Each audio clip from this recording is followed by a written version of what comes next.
What's up, guys? Welcome to A Reseller's Life. My name is Chris. Thank you so much for joining me. In today's episode, we're going to go over the basics of reseller taxes.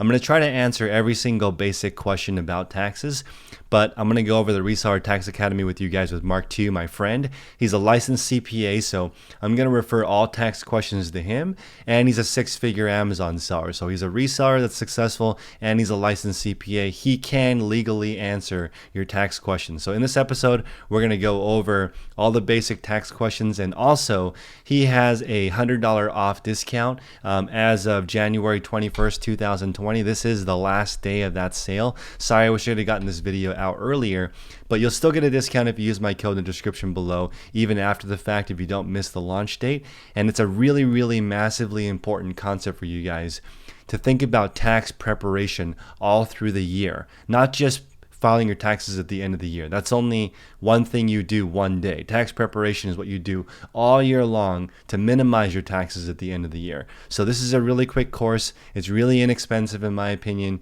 It helps you understand exactly how much money you're going to keep at the end of the day. No more fear, no more anxiety. It's going to help you really feel confident about your numbers. And trust me, you do not need to be big. All you need to be is clear. Telling your spouse that you made an extra $500 for your family is massive. So it's really, really important, guys. Let's get into the content. We'll see you guys inside.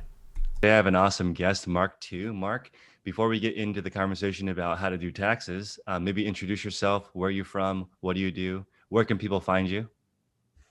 Yeah, so Mark Tu, I'm a CPA and I specialize in helping e-commerce sellers, resellers with their taxes, with their businesses. And I sell on Amazon as well on the side.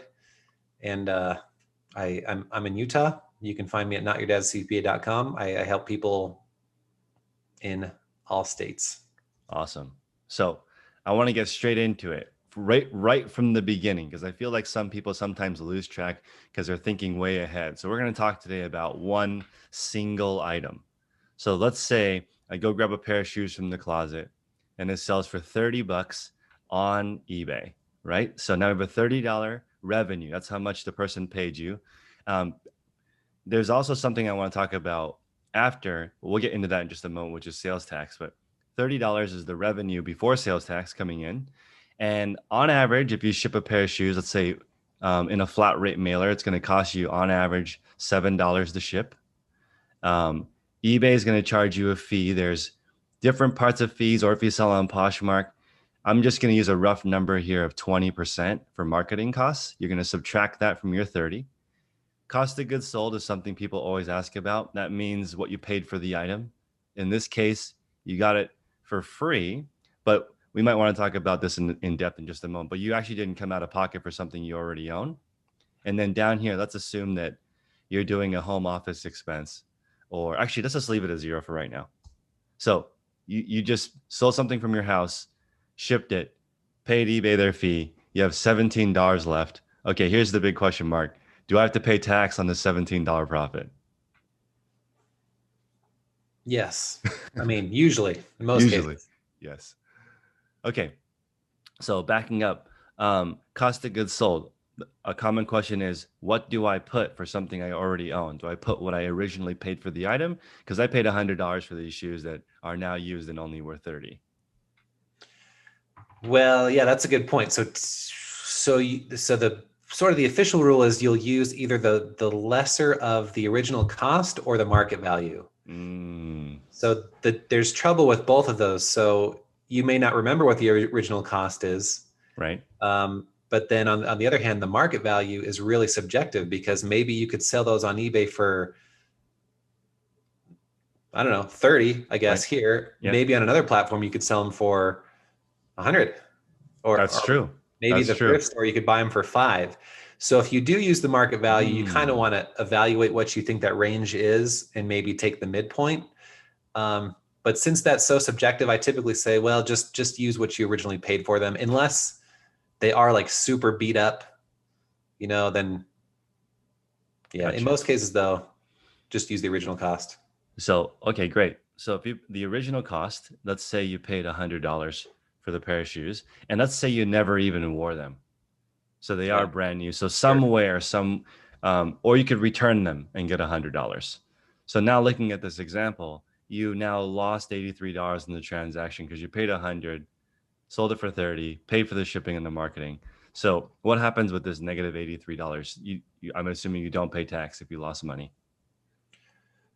Correct. Like that's not going to increase your taxes. And some people would say, well, it's a Right, loss, so I'm just not going to bother reporting it. And I right. would say that's exactly why you want to report it, because that negative 83 can offset your taxable income from other items or from other sources. It'll reduce your overall taxes. I love it. That's awesome. So for people who are just getting started at home, you were saying pick a number midway. So for a pair of shoes that you've worn for a couple of seasons, let's say this pair of shoes would be at Goodwill for $5 to $10, and it would sell at maybe a consignment store for 40. The consignment store wouldn't pay 40 for it. They'd probably pay $15 for it. It's a good So point. what do you think would be a healthy estimate? I mean, if those are truly like the low and the minimum and the maximum Mhm, of the market ranges, I mhm. would just take the minimum. So I forgot what you said, like $8 or $9. Right. Okay. So then you would take the lesser of your original cost, which is 100, Mm, or the market value, which is that $9. wow. Okay. Great. But yeah, but Okay. typically the market ranges are so huge you could almost justify anything, which is why I just say, well, I'll just use the original cost. I got you. So this is great because this is going to get us into the next point, which is like people start to want to purchase things to resell. So let's say that a pair of shoes is $9 at the thrift. And depending on where you live, this is either way too high or way too low, depends on also where you're getting the goods. But let's just say that let's actually say it's $10. So it's a third. If you're buying an item for a third of what it sells for, usually you can make a profit selling online. So this is maybe as a good indicator because $10 would be your cost if you were going to try to do this again. So one thing I think is really important is some people get super worried about keeping track of every single individual item. And that's why it's nice here on this to talk about the fact that you can do it monthly. So maybe you can talk about what does the IRS want to look through every receipt?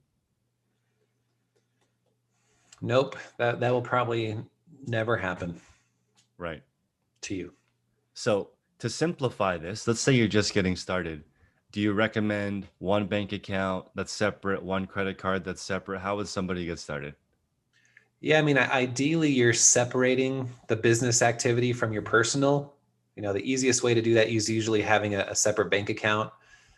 Um, and that'll give you a really good start. And then ideally layering on some type of bookkeeping, whether that's like using a spreadsheet like this one Hmm. or just a simple bookkeeping program.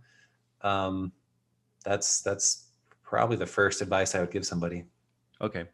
I think that it's really important, at least maybe the first couple of things you sell, to write down these different costs so you can really understand what it is that you're making because it's just the same thing but bigger once you expand. If you understand the accounting on one item, it's the same thing for 100 items. And you can do it categorically like this. You can add up all of your shipping receipts. So I use a third party pirate ship to do shipping. So what I can do is just add up what I pay for the entire month and just add that in the shipping column. And then that's it for the shipping part. That makes a huge difference. So you see, as people grow, they'll even pay a little extra for that convenience. So something to consider as you grow, looking for doing it by the bucket instead of per individual item. But I still think everyone should start with individual item, at least for the first few to understand what's going on.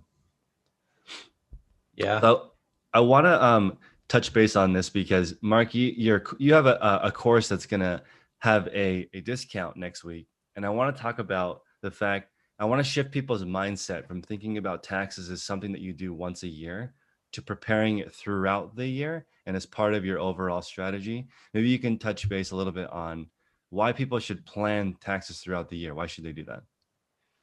Yeah. So the analogy that I like to use is that if, let's say you use somebody to do your taxes, let's say you have a CPA or a tax preparer, if you bring them your stuff at the end of the year and you're like, okay, here's all my documents, my receipts or whatever, even though we don't want your receipts, and you say, okay, now save me a ton of money as much as you can.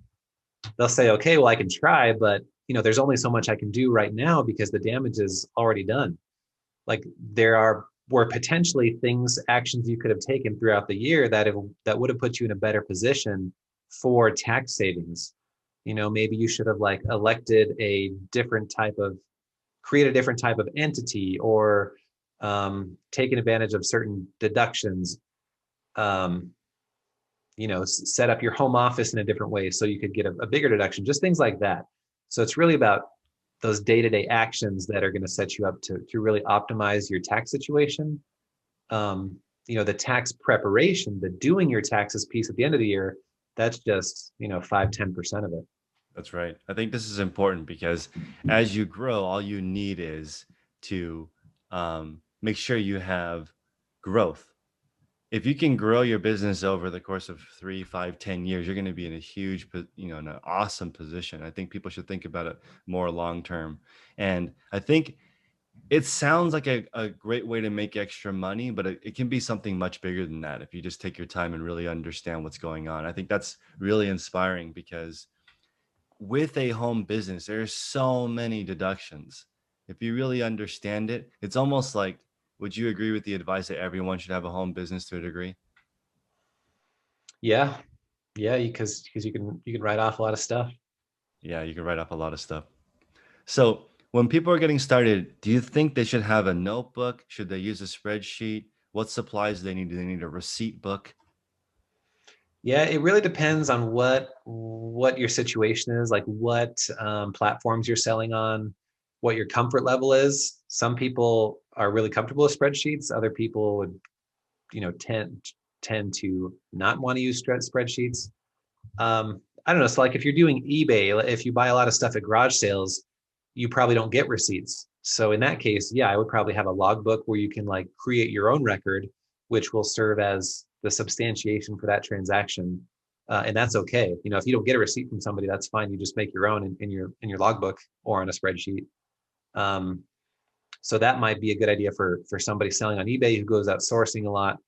If you're doing like, I don't know, private label on Amazon or something, and all your transactions are electronic, then you just keep those electronic receipts, in a digital folder, and that's all you would need to do in that situation. So it just depends. How would you, excuse me, what would you write on that receipt at a garage sale, just so you can keep a record?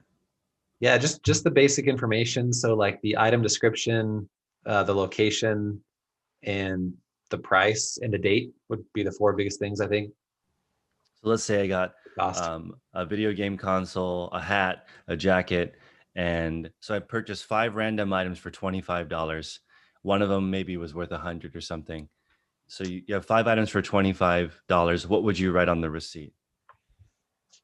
So this one depends again too. Like it depends on how you're tracking your inventory. So some people track their inventory individually. Like you might break out those individual costs, or if you're using like an average costing method, you would just basically record the total cost and the total quantity of items purchased. It just, and I have a couple spreadsheets also that can help you do that. I think you do too, but that it helps you track your inventory if you need to. So that being said, you have a receipt. If you pay cash, is this a legitimate receipt for the IRS? Yeah. Yeah. I mean, because if you don't get a receipt, you don't get a receipt. Like there's nothing the IRS can do about that. So then you just have to create your own record. I mean, it's just proof that you spent what you say you spent. And another good point somebody made to me the other day is that you're listing all this stuff online, so that listing is also proof that you purchased that product. So there's So multiple ways. I like that because um, I've heard some people say I try to have it match the ATM withdrawal. Mm. They go to the garage sale on Saturday morning, they stop by, they grab $100 and they do the best they can. And then they write the garage sale $100. And then when they're like later, if they ask me, I can say, look, I literally withdrew the money and it matches. That's, I don't know if that makes you more credible or it doesn't matter. I don't know either way, but I mean the IRS. they're never gonna drill down to the level of detail to ask for a $20 receipt. Right. I mean, never say never, but they got better things to do. Yep. So looking for the higher level. Okay, great. So now you have a receipt book of all the things that you purchased. Do you store these receipts in a little envelope accordion file? Do you scan them and throw them away? Do you put them in a shoebox? What do you recommend people do with their receipts? Yeah, I like because you don't need the original. You can scan it. You can keep a digital copy.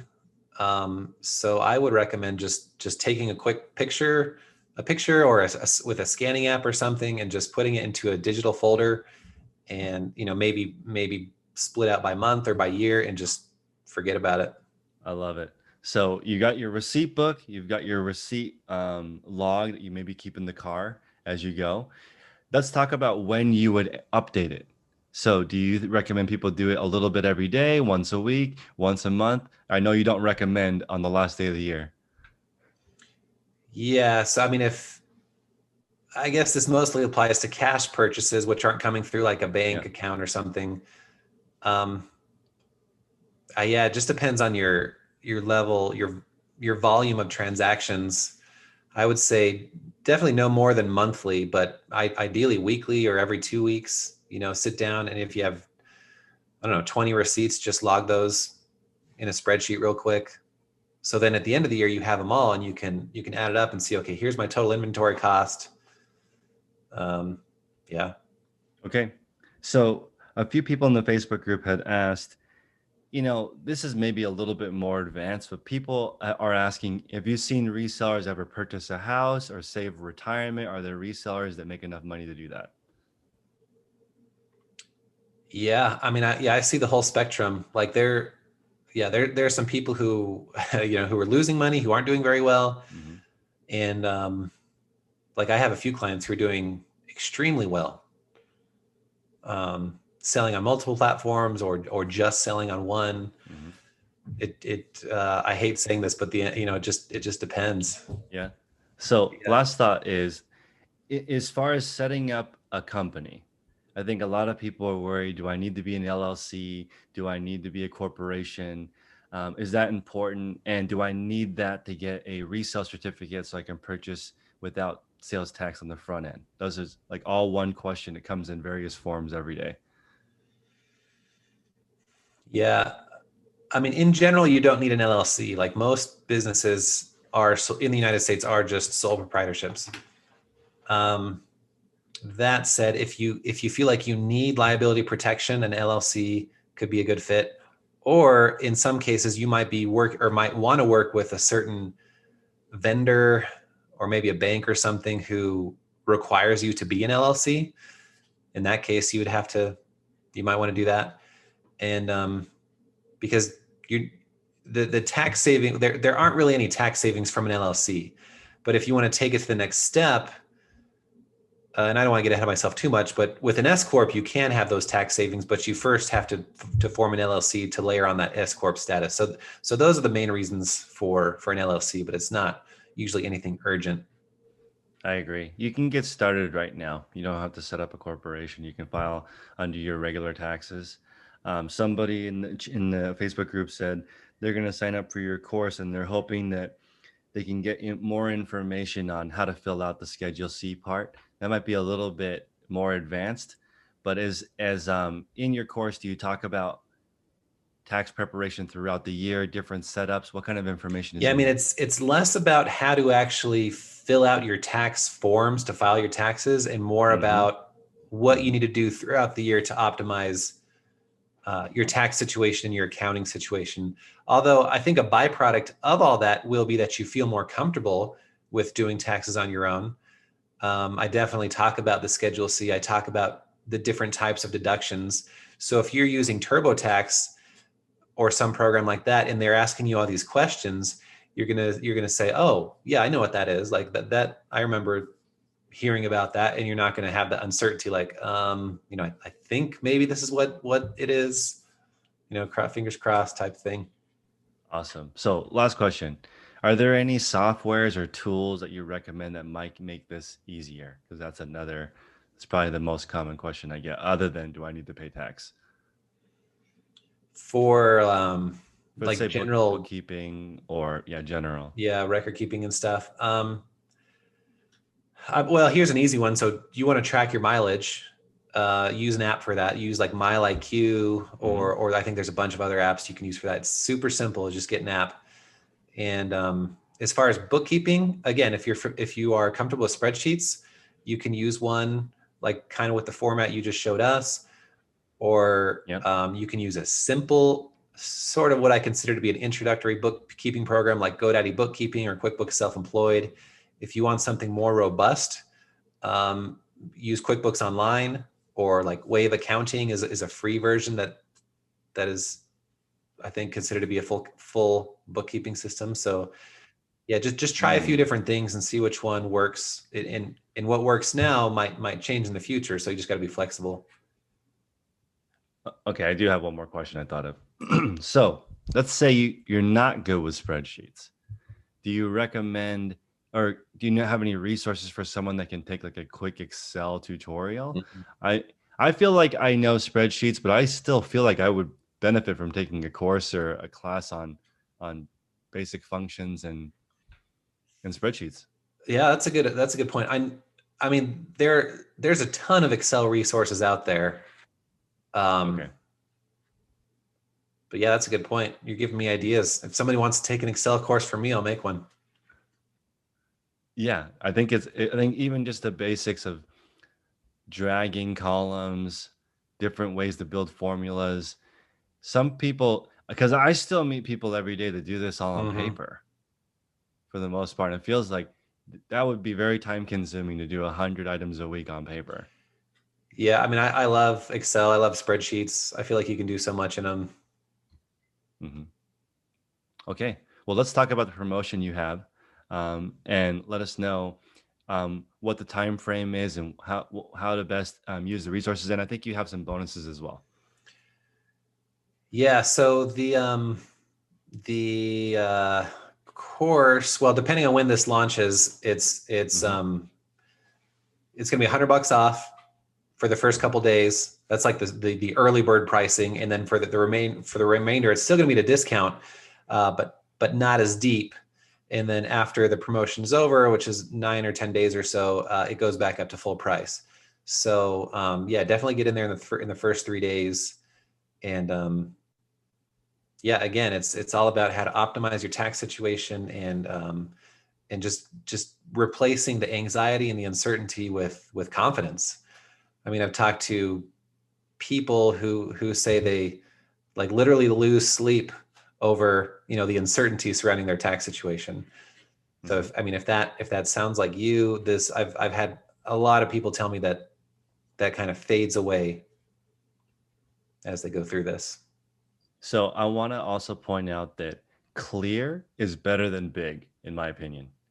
I would much rather have a small resale business that's super clear and I know how much money I'm actually making than a large one that I don't know what's going on. And I think it's important to realize you don't need to be big.